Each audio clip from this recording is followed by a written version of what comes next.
શ્રીમદ ભાગવત 10મો સ્કંધ 81મો અધ્યાય. સુદામાજીને ઐશ્વર્યની પ્રાપ્તિ. શ્રી શુકયુવાચ સ ઇત્થં દ્વિજમુખ્યેન સહ સંકથયન હરિ સર્વભૂતમનોવિઘ્નઃ સ્મયમાન ઉવાચ તમ.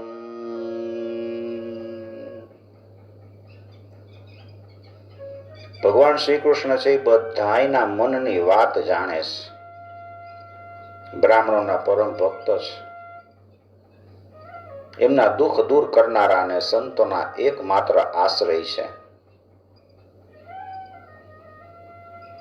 તેઓ પૂર્વાશ્રમ વિશે ઘણી વાર સુધી એ બ્રાહ્મણ દેવ સાથે વાતચીત કરતા રહ્યા. હવે તેઓ પોતાના પ્રિય સખાઈ સુદામા દેવ સાથે પ્રેમ દ્રષ્ટિથી નિહાળતા રહીને સહેજ હસીને વિનોદ કરતા કહે છે. શ્રી ભગવાન કૃષ્ણ કહે છે કે એ બ્રાહ્મણ, તમે તમારા ઘેરથી મારા માટે કઈ ભેટ લઈ આવ્યા છો?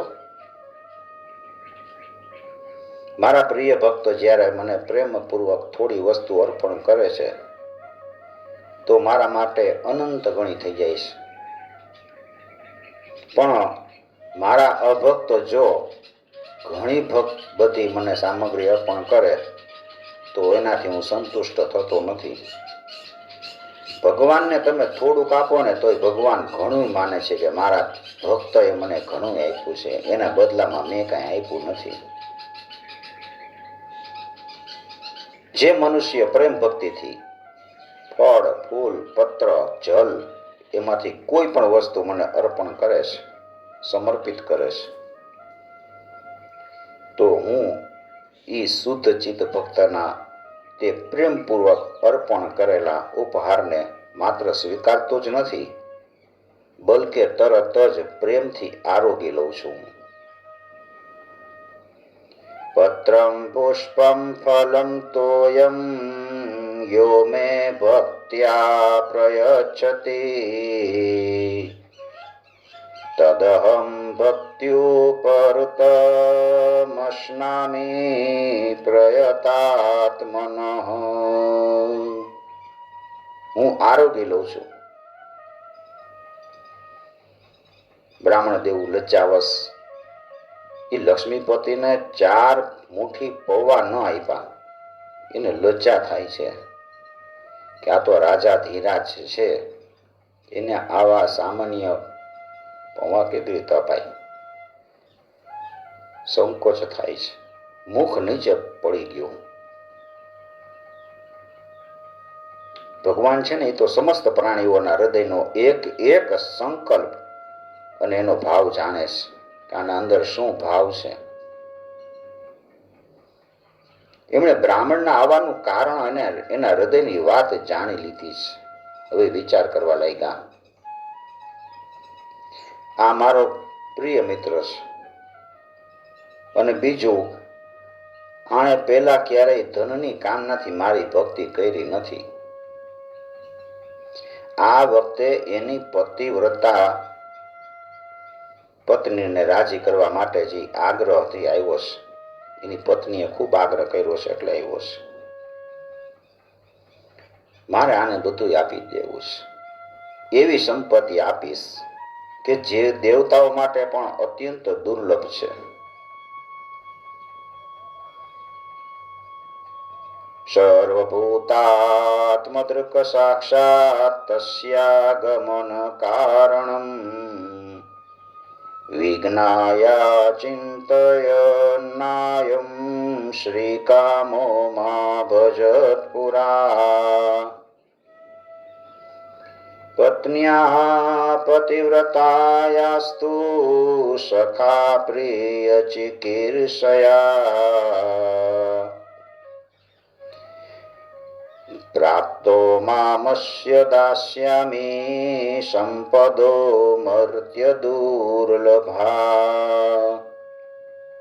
દેવતાઓને પણ દુર્લભ હોય ને એવી સંપત્તિ હું આને આપું. આવો વિચાર કરીને સુદામાના વસ્ત્રમાંથી એક ચિત્રાની પોટલી હતી એ જોયું અને કહે છે કે આમાં શું છે, આ શું લઈ આવ્યો છો? નક્કી કાંઈક મારા ભાભીએ કાંઈક મોકલાય એવું લાગે છે અને તું સંતાળસ. લાવ. આંચકી લીધી. પોટલી આંચકીને કહેવા લાગ્યા કે પ્રિય મિત્ર, શું લઈ આવ્યો છો? જ્યાં પોટલી ખોઈલી, પૌવા જોયા છે. અરે તમે મને બહુ પ્રિય એવી ભેટ લઈ આવ્યા છો. આ પૌવા માત્ર મને જ નહીં પરંતુ સમગ્ર જગતને તૃપ્ત કરવા માટે પર્યાપ્ત છે. આખા સંસાર તૃપ્ત થઈ જાય. ધન્ય છે ભગવાનની ભોગ પ્રિયતાને.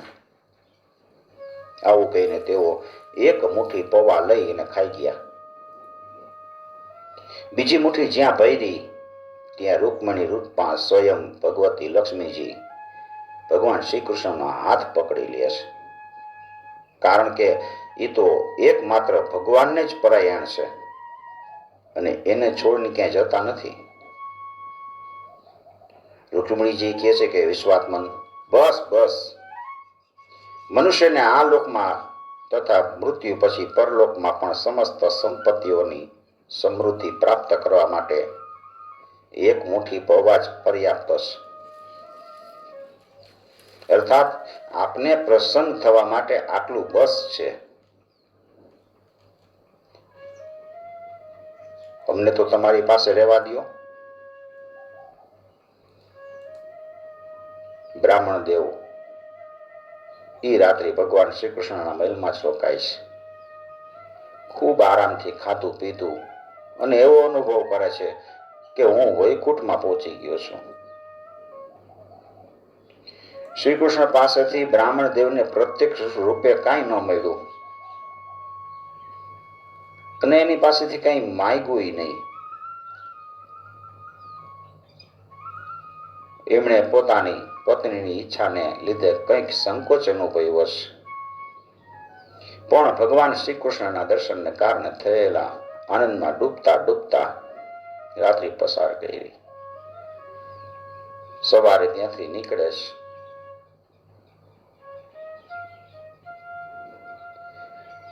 કેટલા આનંદની આશ્ચર્યની વાત છે. બ્રાહ્મણોને પોતાના ઈષ્ટદેવ માનનારા ભગવાન શ્રી કૃષ્ણની બ્રાહ્મણ ભક્તિ આજે મેં મારી આંખથી જોઈ. ધન્ય છે જેના વક્ષ સ્થળ ઉપર શ્રી લક્ષ્મીજી સદાય બિરાજમાન રહે છે. તેમણે અત્યંત દરિદ્ર એવા મને હૃદય લગાડ્યો, પોતાના હૃદય લગાડ્યો. સુદામાજી વિચાર કરે છે. અહો બ્રહ્મણ્ય દેવસ્ય દ્રષ્ટા બ્રહ્મણ્યતા મયા યદ દરિદ્રતમો લક્ષ્મીમ આશ્લિષ્ટો વિપ્રતો રસી. ક્યાં હું અત્યંત પાપી દરિદ્ર અને ક્યાં લક્ષ્મીજીના એકમાત્ર આશ્રય ભગવાન શ્રી કૃષ્ણ. કવાહમ દરિદ્ર પાપિયાન કવ કૃષ્ણ શ્રી નિકેતન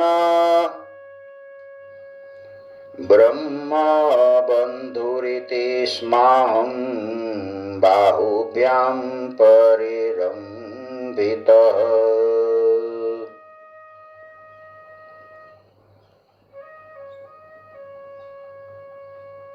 પણ આ બ્રાહ્મણ છે એવું સમજીને મને પોતાની ભૂજામાં લઈને હૃદય લગાડી દીધો.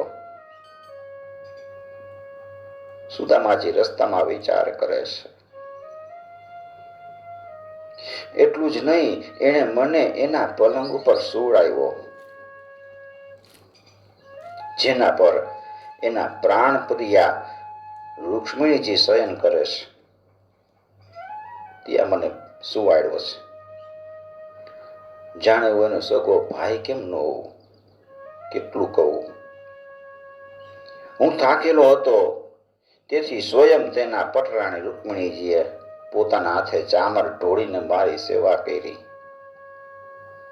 ઓહો, દેવતાઓના આરાધ્ય દેવ થઈને પણ બ્રાહ્મણોને પોતાના ઈષ્ટદેવ માનનારા પ્રભુએ પગ દબાવીને પોતાના હાથે ખવડાવી પીવડાવીને મારી બહુ સેવા શુશ્રૂષા કરી અને દેવતાઓ જેવી મારી પૂજા કરી છે.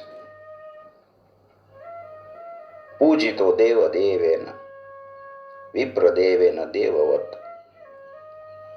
સ્વર્ગ, મોક્ષ, પૃથ્વી અને રસાતલની સંપત્તિ તથા સમસ્ત યોગ સિદ્ધિઓની પ્રાપ્તિનું મૂળ એમના ચરણની પૂજા જ છે.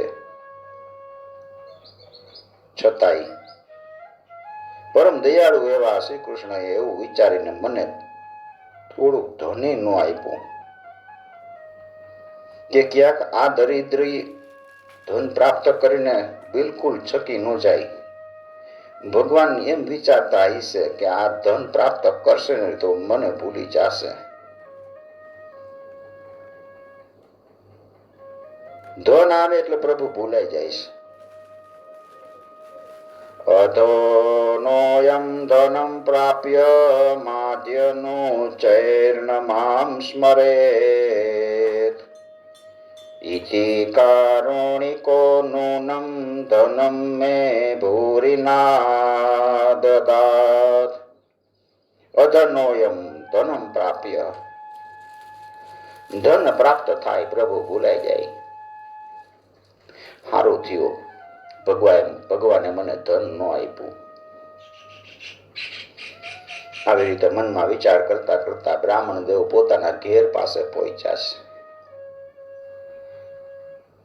ત્યાં જુએ છે કે સ્થળ જે સ્તરે તે રહેતા હતા તે સ્થળ સૂર્ય, અગ્નિ, ચંદ્ર સમાન પ્રકાશમાન રત્નોથી બનેલા મહેલથી ઘેરાયેલું છે. ઠેક ઠેકાણે ચિત્ર વિચિત્ર ઉપવનો છે, બગીચા બનાવેલા છે. એમાં ટોળે ટોળા રંગબેરંગી પક્ષીઓ કલરવ કરી રહ્યા છે. સરોવરમાં કુમુદિની તથા શ્વેત, નીલ અને સુગંધિત જાત જાતના કમળો ખીલેલા છે. સુંદર સુંદર સ્ત્રી પુરુષો સજી ધજીને આમ તેમ વિચરે છે. બ્રાહ્મણ તો વિચાર કરવા લાગ્યા કે આ શું હું જોઉં છું? બધું શું છે? આ કોનું સ્થાન છે? હું જ્યાં રહેતો તો એ આવું કેવી રીતે થઈ ગયું? વિચાર કરતા હતા. ત્યાં તો દેવતાઓ જેવા સુંદર સ્ત્રી પુરુષો વાજિંદ્ર વગાડતા વગાડતા, માંગલિક ગીત ગાતા ગાતા એ ભાગ્યશાળી બ્રાહ્મણનું સામયું કરવા માટે આવ્યા છે. પતિ દેવતાનું શુભ આગમન થયું એ સાંભળીને બ્રાહ્મણીને ખૂબ આનંદ થયો છે. જલ્દી જલ્દી ઘરમાંથી બહાર નીકળી આવ્યા, જાણે સાક્ષાત લક્ષ્મીજી કમળવનથી પધાર્યા હોય ને. પતિદેવને જોતા જ પતિવ્રતા પત્નીની આંખમાં પ્રેમ અને હર્ષના અશ્રુ આવી ગયા. પોતાના નેત્ર બંધ કરી લે છે. બ્રાહ્મણીએ બહુ પ્રેમ ભાવથી એને નમસ્કાર કર્યા અને મનથી આલિંગન કર્યું છે. પરીક્ષિત, બ્રાહ્મણ પત્ની સોનાની હાર પહેરેલી દાસીઓની વચ્ચે વિમાન સ્થિત દેવાંગનાઓ જેવા અત્યંત શોભાયમાન અને દૈદીપ્યમાન થઈ રહ્યા હતા. એને આવા રૂપમાં જોઈ બ્રાહ્મણદેવ વિસ્મિત થઈ ગયા છે. તેમણે પોતાની પત્ની સાથે બહુ પ્રેમથી પોતાના મહેલમાં પ્રવેશ કર્યો. એનો મહેલ જાણે દેવરાજ ઇન્દ્રના નિવાસ સ્થાન જેવો હતો. એમાં મણિઓના સેંકડો સ્તંભ હતા. હાથી દામથી બનેલા અને સોનાના પતરાથી મઢેલા પલંગ ઉપર દૂધના ફીણ જેવા સફેદ અને કોમળ બિછાના બિછાવેલા છે. સોનાની દાંડીવાળા ઘણા બધા ચામરો ત્યાં રાખેલા હતા. સોનાના સિંહાસન શોભી રહ્યા હતા, જેના ઉપર ખૂબ જ સુવાળી સુવાળી ગાદીઓ મૂકેલી હતી. મોતીઓની શેરો લટકાવેલા ચંદરવા ચળહળી રહ્યા હતા. સ્ફટિક મણીની સ્વચ્છ ભીતો ઉપર ઉત્તમ ઇન્દ્રનીલમણી જે ચડેલા હતા. રત્નોથી બનેલી સ્ત્રીઓની મૂર્તિ, એના હાથમાં રત્નોના દીવા ઝગમગતા હતા. આ રીતે સમસ્ત સંપત્તિ સમૃદ્ધિ જોઈ એનું કોઈ પ્રત્યક્ષ કારણ ન દેખાતા બ્રાહ્મણ દેવ ગંભીરતાથી વિચાર કરવા લાગ્યા છે કે મારી પાસે આટલી બધી સંપત્તિ આવી ક્યાંથી? મનમાં વિચાર કરવા લાગ્યા છે. હું જન્મથી જ ભાગ્યહીન અને દરિદ્ર છું. એ મારી આ સંપત્તિનું સમૃદ્ધિનું કારણ શું? અવશ્ય પરમ ઐશ્વર્યશાળી યાદવ શ્રેષ્ઠ ભગવાન શ્રી કૃષ્ણની કૃપા સિવાય બીજું કોઈ કારણ ન હોઈ શકે. ભગવાનની જ કૃપા છે. આ બધી એની કરુણાની દેન છે. સ્વયં ભગવાન શ્રી કૃષ્ણ પૂર્ણ કામ અને લક્ષ્મીપતિ હોવાથી અનંત ભોગ સામગ્રીઓથી યુક્ત છે. એ યાચકના ભક્તના એના મનનો ભાવ જાણીને બધું આપી દે છે, ઘણું આપે છે. પણ એ એવો માને છે કે મેં બહુ ઓછું આપ્યું છે, એવું સમજે છે. તેથી સામેથી કઈ કહેતા નથી. મારા યાદવ શ્રેષ્ઠ મિત્ર શ્યામ સુંદર ખરેખર પેલા મેઘ કરતા પણ વધારે ઉદાર છે. મેઘ છે એ આપે છે.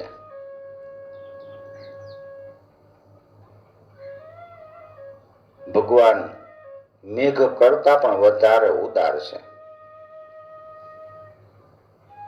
જે સમુદ્ર ભરી દેવાની શક્તિ ધરાવતો મેઘ ખેડૂતની સામે ન વરસીને એ ખેડૂત સૂઈ જાય પછી રાત્રિના સમયે વરસે છે. આખી રાત વરસે. ઘણું વર્ષા પછી એ થોડુંક જ સમજે છે, મેં તો થોડુંક જ પાણી આની ઉપર વરસાવ્યું છે ખેતર ઉપર. મારા પ્રિય મિત્ર શ્રી કૃષ્ણ આપે છે બહુ, પણ એને બહુ ઓછું માને છે. એનો પ્રેમી ભક્ત જો એના માટે કંઈ પણ કરે ને તો તેને ઘણું કરેલું માને છે.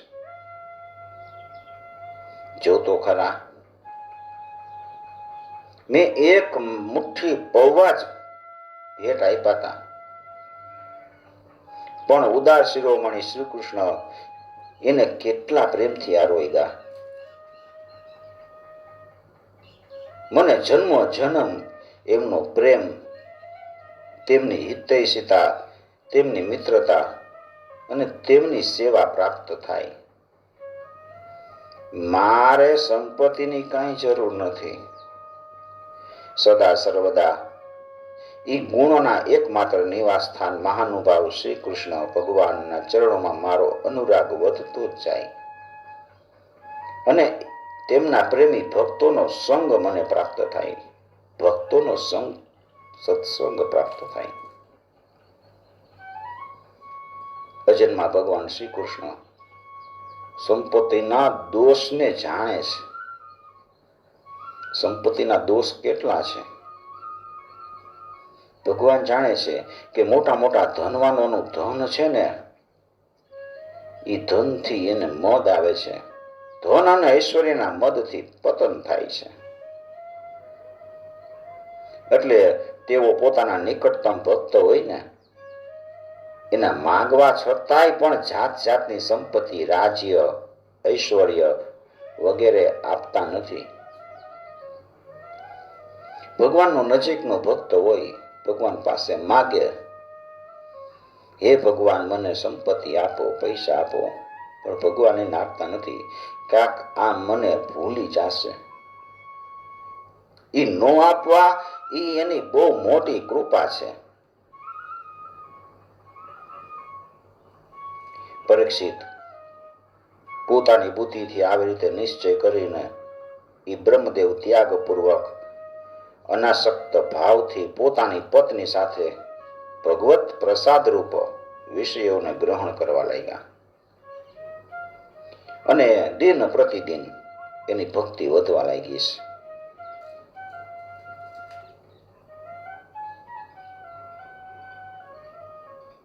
ભક્તાય ચિત્રા ભગવન હિ સંપદો રાજ્યમ વિભૂર્તિર્ન સમર્થત્યજ્ય અદીર્ઘબોધાય વિચક્ષણ સ્વયં પશ્યન્નિપાતં ધનિનાં મદોદ્ભવम्.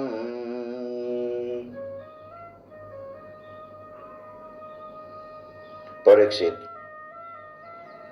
દેવતાઓનો આરાધ્ય દેવ, ભક્ત ભયહારી, યજ્ઞપતિ સર્વશક્તિમાન ભગવાન સ્વયં બ્રાહ્મણોને પોતાના પ્રભુ, પોતાના ઈષ્ટદેવ માને છે. એટલે બ્રાહ્મણોથી વધીને આ જગતમાં બીજું કોઈ પ્રાણી નથી. બ્રાહ્મણો જ છે, એ જ સર્વસ્વ છે. આવી રીતે ભગવાન શ્રી કૃષ્ણ પોતાના પ્રિય સખા એ બ્રાહ્મણે જોયું. જોકે ભગવાન અજિત છે, કોઈને આધીન નથી, છતાંય તે પોતાના સેવકોને આધીન થઈ જાય છે. અહમ ભક્ત પરાધીનો, હું મારા ભક્તને આધીન છું. સેવકોને આધીન થઈ જાય છે, સેવકોથી પરાજિત થઈ જાય છે. ધ્યાનના વેગથી એની અવિદ્યાની ગાંઠ કપાઈ ગઈ. ભગવાનનું ધ્યાન લાગવા માંડ્યું અને થોડાક જ સમયમાં ભગવાનનું ધામ, કે જે સંતોનો એકમાત્ર આશ્રય છે, એ ધામ પ્રાપ્ત કરી લીધું. બ્રાહ્મણોને પોતાના ઈષ્ટદેવ માનનારા ભગવાન શ્રી કૃષ્ણની આ બ્રાહ્મણ ભક્તિને જે સાંભળે છે, શ્રવણ કરે છે, એ ભગવાનના ચરણોમાં પ્રેમ ભાવ પ્રાપ્ત કરી લે છે અને બધાય કર્મ બંધનથી મુક્ત થઈ જાય છે. એતદ બ્રહ્મણ્ય દેવસ્ય શ્રુત્વા બ્રહ્મણ્યતામ નરઃ લબ્ધ ભાવો ભગવતી કર્મ બંધાદ વિમુચ્યતે. इति श्रीमद्भागवते महापुराणे पारमहंस्यां संहितायां दशमस्कन्धे उत्तरार्धे पृथुकोपाख्यानं नामेकाशीतितमो अध्याय. श्रीकृष्णार्पणं समर्पयामि. ओम नमो